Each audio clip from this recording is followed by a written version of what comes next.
Que a graça e a paz do Senhor Jesus Cristo seja abundante em sua vida, em seu coração. Nós estamos chegando para mais uma pré-aula da EBD. Nós estamos estudando, neste terceiro trimestre de 2021, o plano de Deus para Israel em meio à infidelidade da nação. E você que está conhecendo agora o nosso canal, seja muito bem-vindo. Inscreva-se, deixe o seu joinha, deixe também o seu comentário. Olha, eu procuro ler todos os comentários e, na medida do possível, estou respondendo. Olha só, hoje é a lição de número 4, Elias e os profetas de Azerá ou Azera e Baal. E o nosso textuário, ele está no primeiro livro dos Reis, o capítulo 18 e o versículo 38, que diz: Então caiu o fogo do Senhor e consumiu o holocausto e a lenha e as pedras e o pó, e ainda lambeu a água que estava no rego. A verdade prática da nossa lição diz que o Senhor sustenta com sua forte mão a todos os que estão dispostos a proclamar a verdade de que Ele é o único Deus digno de adoração. A nossa leitura bíblica em classe está no primeiro livro dos Reis, entre os capítulos 18 e também 19. Ela começa ali justamente após o último versículo que foi citado na nossa aula anterior, que é 1 Reis 18 e 21. Um conselho que eu quero deixar aqui para os professores, para os alunos da EBD, é você sempre verificar os objetivos da nossa lição. Nós temos um objetivo geral, que é revelar que Deus opera milagres através de seus filhos. E daí nós temos os objetivos específicos. O primeiro objetivo específico é salientar que é necessário e urgente enfrentar o pecado e relatar que Deus responde às nossas súplicas. O terceiro é expor as fragilidades do ser humano. Estes objetivos, eles vão lhe direcionar de maneira tal que você não precisa ficar lendo toda a lição aí na sua classe, mas você pode trabalhar em cima destes pontos. Você sabe que eu sempre gosto de trazer a definição aí das palavras-chave da nossa lição. Na lição anterior foi Acabe e Elias. Nesta lição, nós temos aqui Azerá ou Azera e Baal. A questão de Azerá e Azera varia conforme a versão que você está utilizando. Na nossa lição, como nós utilizamos a versão Almeida Revista Corrigida, então é Azerá. Azerá também é conhecida como Astarote ou Astarte. Então, se você procurar aí nos dicionários teológicos, se você procurar aí nos comentários bíblicos, você vai perceber, vai ser informado que Azerá é também conhecida como Astarote ou Astarte. E o que significa estes nomes? Significa minha senhora ou minha deusa. Era uma deusa mãe consorte de Baal. Formavam assim um par. É como se fosse então a esposa de Baal. Deusa da fertilidade humana, animal e das colheitas. Somente lhe trazendo esta definição de quem era, o que representava Azerá, Astarote ou Astarte, você já consegue perceber que isso daqui era inadmissível entre o povo de Deus. Então, como que entre o povo de Deus, no reino de Israel, começa a se adorar a Baal e a Azerá? Então tá aí para vocês a definição. A tradução desta palavra significa minha senhora ou minha deusa, e era uma deusa mãe consorte de Baal, que representava a fertilidade. E essa fertilidade poderia ser humana, dos animais e também das colheitas.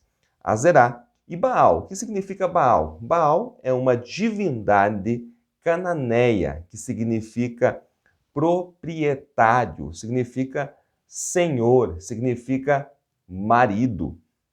O baalismo essencialmente era uma religião da natureza e a ênfase principal, da religião de Baal era realmente a fertilidade. Todo culto, toda a adoração, tudo aquilo que era tributado a Baal era esperando então a fertilidade na agricultura, na reprodução dos animais e também humana. Nesse tempo, então, em que Acabe e Jezabel introduziram e colocaram o baalismo como religião oficial em Israel, o povo de Deus foi influenciado e estava cocheando entre dois pensamentos, conforme você vê no versículo 21 do capítulo 18 do primeiro livro dos Reis. Eles estavam cocheando. O que significa cochear? Significa que estava manquejando, mancando como um coxo. Significa capengar, pender de um lado para o outro. Ora está para cá, ora está para lá. Isto é cochear. E se você olhar aqui, hoje ainda as pessoas estão, às vezes, cocheando. Pessoas que já professam a fé no Senhor Jesus Cristo, ainda estão em dúvida.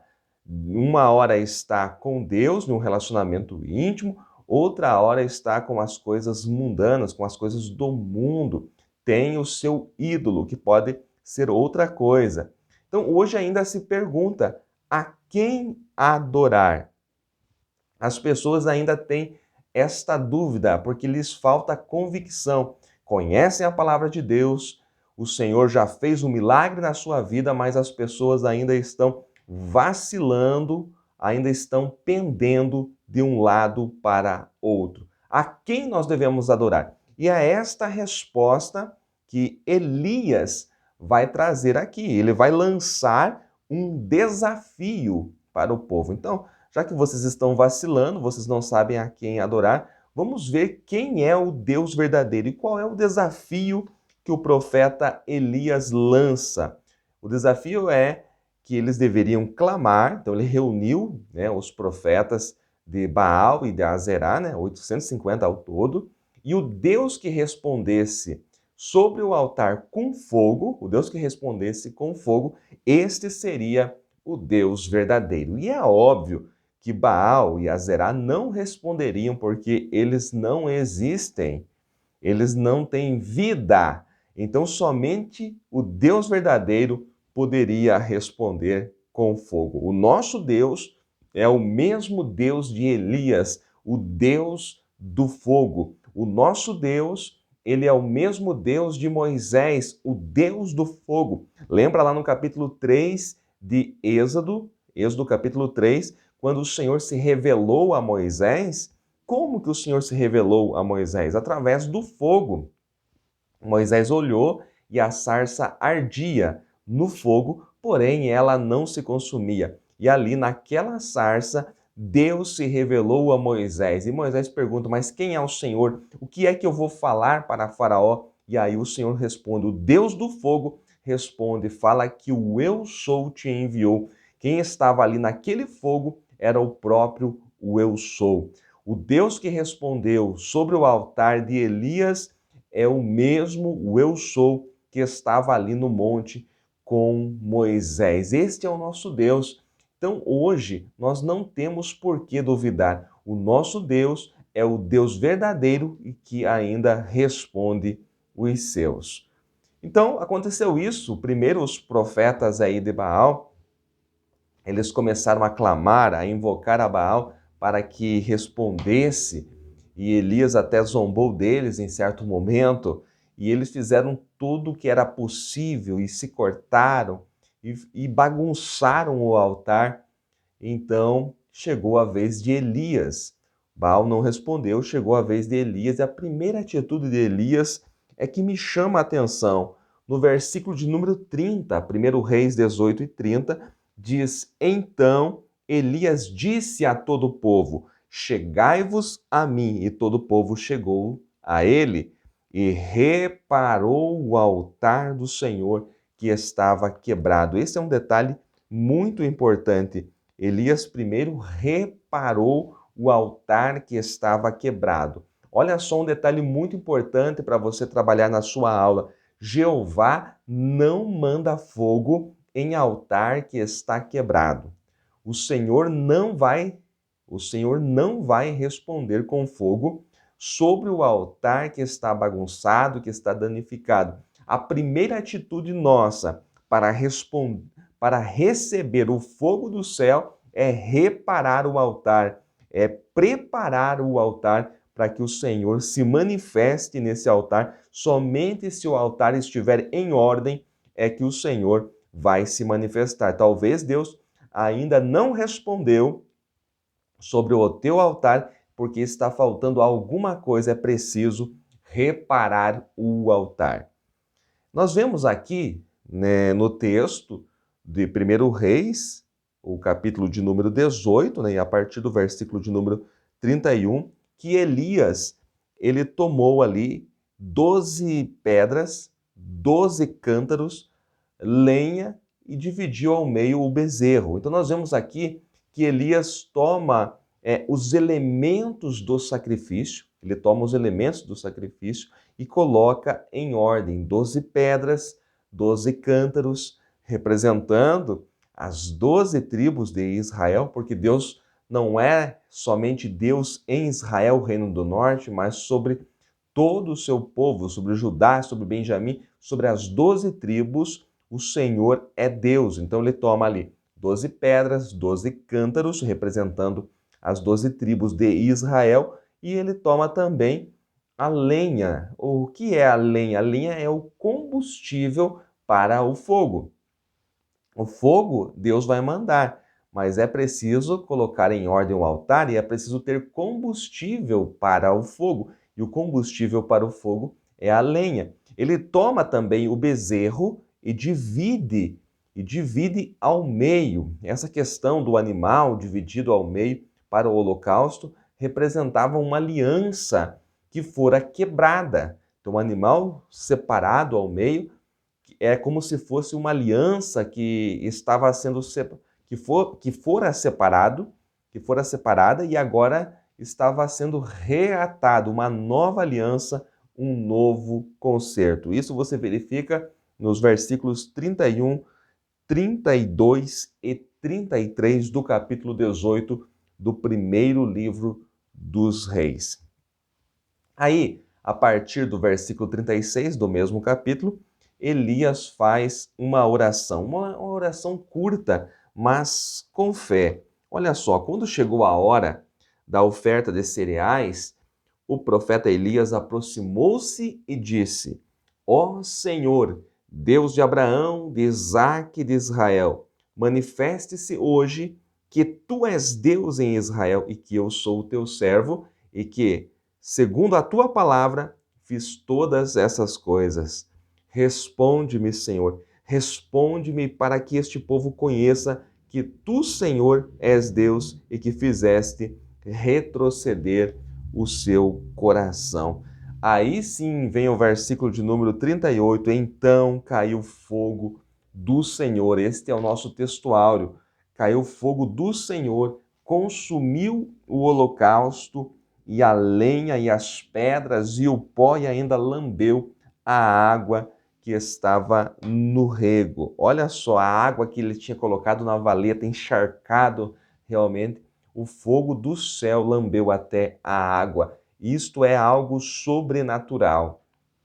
Nos dias em que nós estamos vivendo, queridos, também há uma necessidade da manifestação sobrenatural do céu, porque as pessoas conhecem a letra, as pessoas têm acesso à informação, conhecem até a Bíblia, mas as pessoas duvidam, os incrédulos duvidam. Então há uma necessidade que nós tenhamos o sobrenatural do céu em nossas vidas. E quando isso aconteceu aqui, não houve dúvidas, todo o povo reconheceu que só o Senhor é Deus. Então a oração de Elias aqui foi uma oração bem curta, mas com fé o fogo caiu do céu e consumiu tudo, ó, as pedras e a água. Olha só, depois de tudo isso, o Elias, o mesmo Elias, no capítulo 19, agora indo para o capítulo 19, ele passou por alguns momentos difíceis.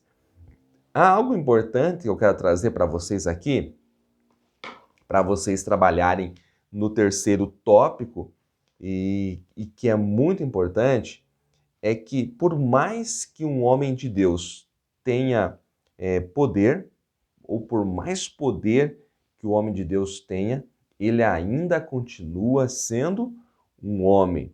Aqui eu quero trazer Tiago 5:17, onde diz que Elias era um homem sujeito às mesmas paixões que nós.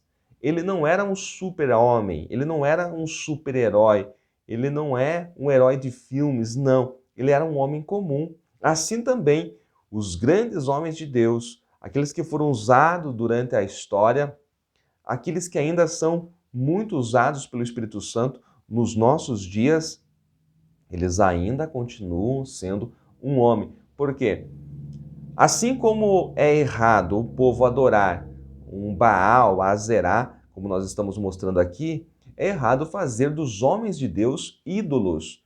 Há quem assim o faça, mas nós estamos aprendendo aqui nesta lição e olhando para o capítulo 19, onde depois de todas estas realizações sobrenaturais, o profeta Elias temeu pela sua vida, teve que fugir e chegou ao ponto de pedir a morte. Então, Tiago 5,17 diz que Elias era um homem comum, Elias era um homem normal, sujeito às mesmas paixões que nós. Porém, quando ele se dirigia a Deus, ele o fazia com fé. Ele tinha uma prioridade, que era defender a bandeira do nome do Senhor Jeová.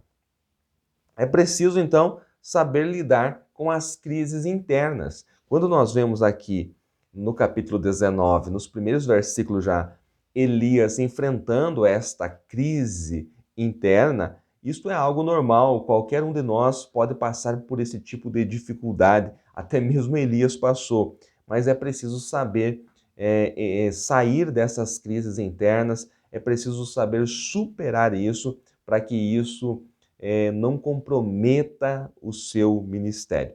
Veja no versículo de número 4, do capítulo 19 de 1 Reis, que Elias desejou morrer. Ele desejou que o Senhor tirasse a sua vida. Ele diz assim: já basta, ó Senhor, toma agora a minha vida, pois não sou melhor do que meus pais. Elias achava que era só ele que estava defendendo a causa do Senhor e pediu a morte, desejou morrer, desejou que o Senhor tirasse a sua vida. Por que eu estou dando ênfase aqui? Porque Elias não pensou ou não tentou o suicídio de maneira alguma. Não há margem no texto para tal afirmação. Elias desejou morrer ou até mesmo pediu que o Senhor tirasse a sua vida, mas em nenhum momento ele tentou tirar a sua vida. Então nós vemos que um homem, mesmo sendo um homem de Deus, uma mulher de Deus, podem realmente passar por situações adversas, de grande angústia, enfrentando aí doenças psicossomáticas, enfrentando a depressão, e pode chegar a esse ponto que nós vemos que Elias chegou, mesmo depois de todas as grandes realizações. Mas o Senhor ainda tinha uma missão para Elias. No capítulo 19, nos versículos de número 15 e 16, você vê ali a última missão do profeta Elias: ungir 2 reis, um sobre a Síria e outro sobre Israel. E também ungir um profeta, separar um profeta como seu sucessor. Então veja no versículo 15 que o Senhor vai mandar Elias para a Síria para que lhe unja a Azael como rei sobre a Síria. E em Israel, no versículo seguinte, o Senhor ordena que ele unja a Jeú, filho de Ninsi, como rei de Israel. E também a Eliseu, filho de Safate, de Abel-Meolá, ungirás profeta em teu lugar. Perceba que tudo há um tempo. Assim como Elias surge nas páginas sagradas, no capítulo 17, sem uma prévia introdução, sem a Bíblia relatar para nós quem eram seus pais, o que ele fazia antes, ele surge do nada no texto sagrado, assim também chega ao fim o seu ministério e o Senhor fala, olha, Elias, é o tempo de você ungir um rei sobre a Síria, um rei sobre Israel e também um profeta em teu lugar, que será Eliseu. E Eliseu fez aí mais ainda feitos extraordinários do que Elias. Nós vamos estudar ainda sobre isso nas próximas lições. Meus queridos irmãos, são apenas alguns apontamentos para ajudar você na elaboração da sua aula. Não deixe de dar o seu joinha, deixe também o seu comentário e que Deus em Cristo lhe abençoe grandemente.